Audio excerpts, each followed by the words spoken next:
Seringkali kita bersikap sama seperti Musa.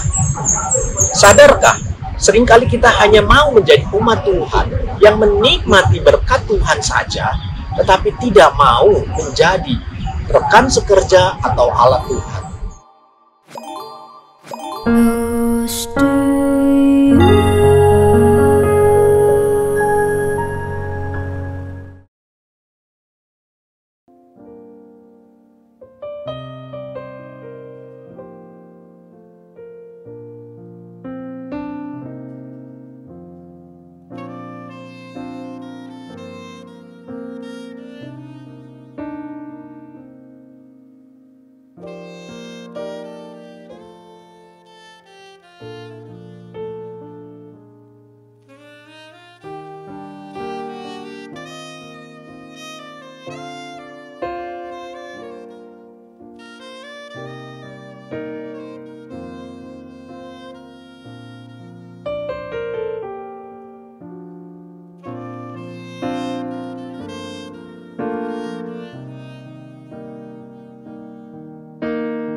Shalom, selamat pagi Bapak Ibu Saudara yang terkasih dalam Tuhan Yesus Kristus.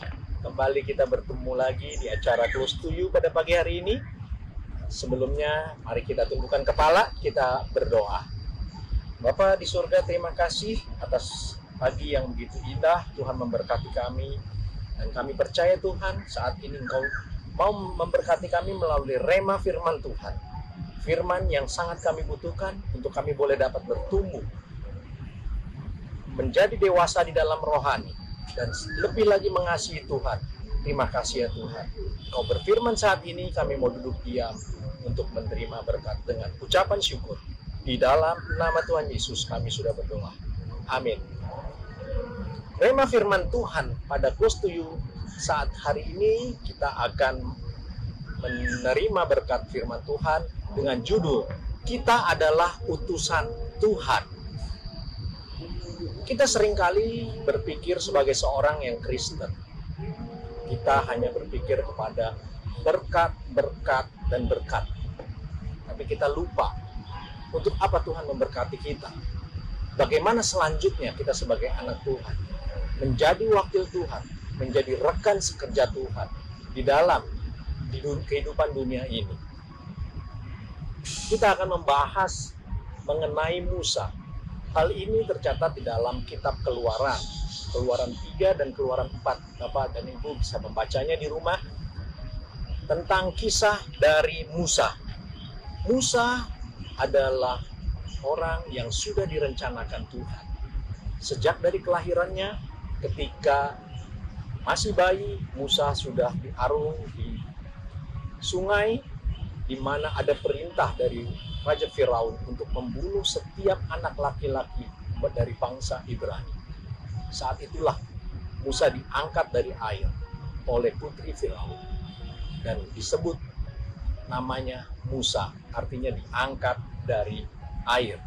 Nah, Musa dibesarkan di Mesir, tentunya dengan budaya dan tata cara orang Mesir, apalagi dari kerajaan Firaun. Nah, setelah itu, setelah Musa menjadi dewasa, Musa melihat bangsanya ditindas oleh bangsa Mesir. Ketika ia melihat bangsanya, orang-orang Ibrani itu ditindas oleh bangsa Mesir, dia bertindak seketika itu juga. Bahkan dia membunuh orang Mesir yang menindasnya.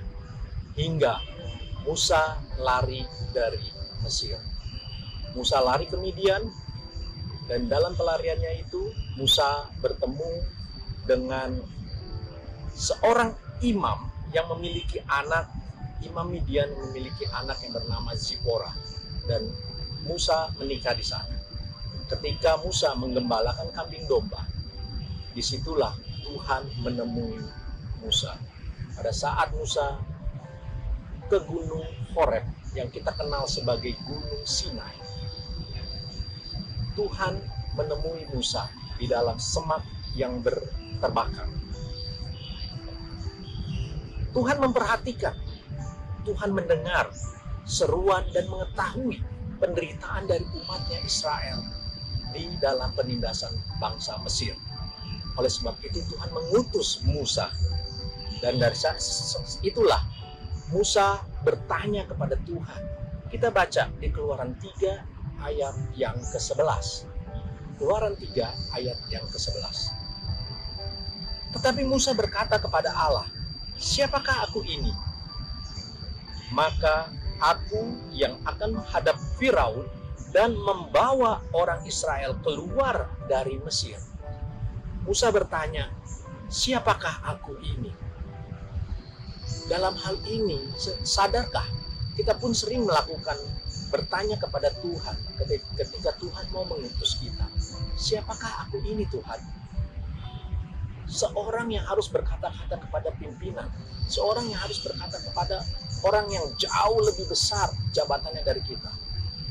Saat kita merasa kita tidak mampu, kita bukan siapa-siapa. Hal inilah yang ditanyakan Musa kepada Tuhan. Siapakah aku ini sehingga aku harus menghadap Firaun? Dalam hal ini, Tuhan membuktikan kepada Musa peristiwa tongkat menjadi ular. Yang kedua adalah tangan Musa yang dimasukkan ke dalam jubahnya dan menjadi kusta, kemudian dimasukkan kembali dan tangan itu menjadi tahir. Dua hal ini dilakukan oleh Tuhan. Supaya apa? Supaya Musa memperlihatkan kepada bangsa Firaun, Mesir, kuasa Tuhan yang begitu dahsyat. Yang pertama, mengenai tongkat menjadi ular. Yang kedua, mengenai tangan yang menjadi kusta dan kemudian sembuh. Apakah Tuhan tidak tahu bahwa Firaun itu pasti menolak? Tuhan tahu. Tapi dalam hal ini, Tuhan lebih menekankan pembuktian kepada Musa secara pribadi akan kuasa Allah. Kuasa Tuhan yang begitu dahsyat. Dua hal ini Tuhan buktikan kepada Musa. Tetapi pada dua hal itu ketika Firaun tidak percaya, maka hal yang ketiga, Tuhan memerintahkan Musa untuk mengambil air dari sungai Nil dan mencurahkannya di tanah yang kering. Seketika itu air berubah menjadi darah. Dan ini semua dilakukan oleh Tuhan lebih kepada pengenalan kepada Musa secara pribadi. Siapakah Allah yang sebenarnya? Aku adalah aku. Di mana Tuhan adalah Allah yang mencipta langit dan bumi, dan Allah yang maha kuasa. Tuhan mau menunjukkan kepada Musa kuasa Tuhan yang begitu besar, yang begitu dahsyat kepada Musa secara pribadi. Kemudian di dalam Keluaran 4 ayat yang ke-10, kita baca Keluaran 4 ayat yang ke-10. Lalu kata Musa kepada Tuhan, Tuhan, aku ini tidak pandai bicara, dahulu pun tidak, dan sejak Engkau berfirman kepada hamba-Mu pun tidak, sebab aku berat mulut dan berat lidah. Musa mengatakan, Tuhan, aku tidak pandai bicara, aku penuh kekurangan, aku berat lidah. Ada alasan-alasan yang kedua yang itu Musa mulai tunjukkan penolakannya kepada Tuhan, bahwa dia tidak mau menjadi utusan Allah. Nah, dalam hal ini Tuhan mau menunjukkan lagi kembali kepada Musa bahwa di dalam ayat yang ke-11 Tuhan berkata kepada Musa bahwa Tuhanlah yang membuat lidah, Tuhanlah yang menciptakan itu semua. Siapa yang membuat orang itu buta dan melihat? Semua itu adalah Tuhan. Dengan kuasanya Tuhan mampu mencelikan orang yang buta menjadi melihat. Tuhan mampu membuat orang yang bisu menjadi berbicara. Tuhan mampu membuat orang yang timpang untuk dapat kembali berjalan kembali. Dan di ayat 12 Tuhan mengatakan kepada Musa, aku akan menyertai dan mengajar. Dalam hal ini, alasan yang kedua bahwa aku punya penuh kekurangan. Aku berat mulut, tapi Tuhan berikan. Aku akan menyertai engkau dan aku akan mengajar engkau. Itulah jawaban Tuhan kepada Musa, yang merupakan juga jawaban kepada kita semua, di mana kita seringkali mengelak, memberikan alasan-alasan bahwa Tuhan itu aku tidak mampu melakukan semuanya. Dan kita baca kembali di Keluaran 4 ayat yang ke-13. Selanjutnya berkata demikian. Tetapi Musa berkata, Tuhan, utuslah kiranya siapa saja yang patut kau utus. Di sini Musa mulai menganggap bahwa Tuhan salah pilih orang. Musa mengatakan bahwa utuslah siapa saja yang patut engkau utus. Kita seringkali juga mengatakan seperti itu, melakukan penolakan kepada Tuhan. Aku tidak bisa untuk menyampaikan firman Tuhan. Aku tidak bisa untuk mengemban tugas yang Tuhan berikan. Utuslah yang lain saja Tuhan.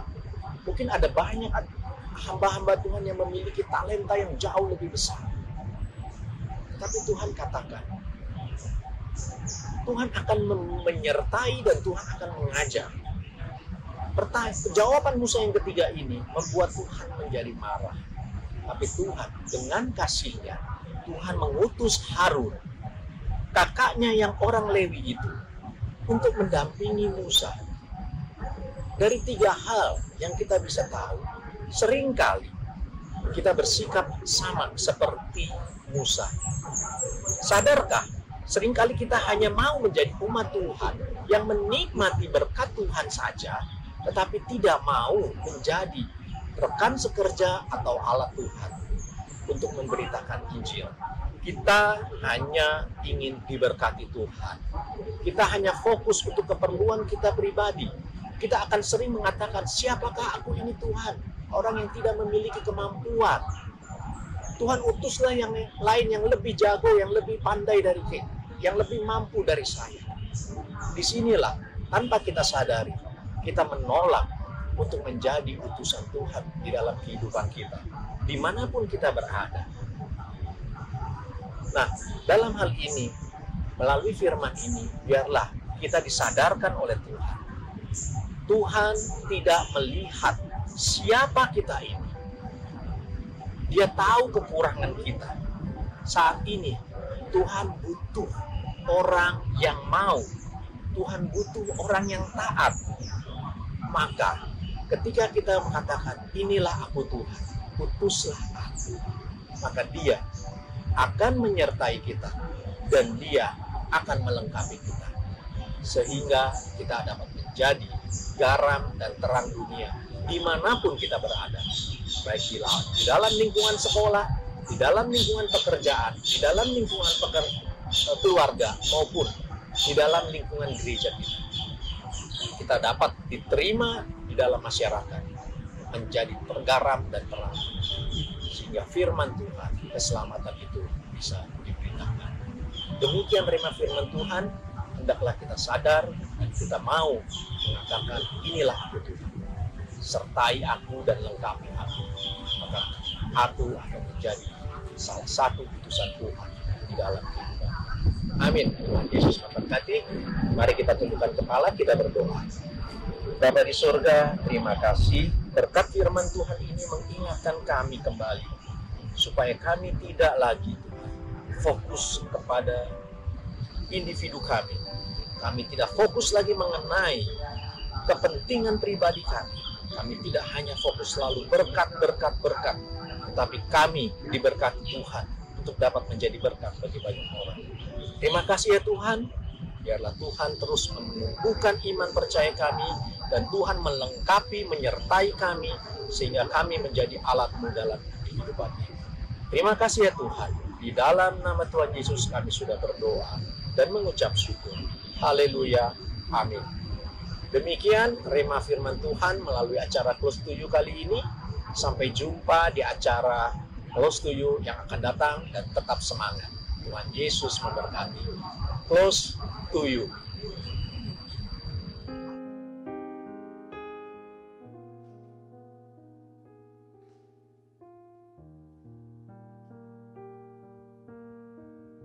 Musim akan selalu berganti,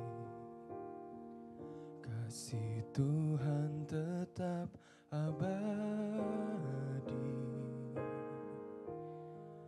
tak akan berubah sampai selamanya. Ku tetap percaya, ku yakin Tuhan melindungi, ku yakin Tuhan memberkati.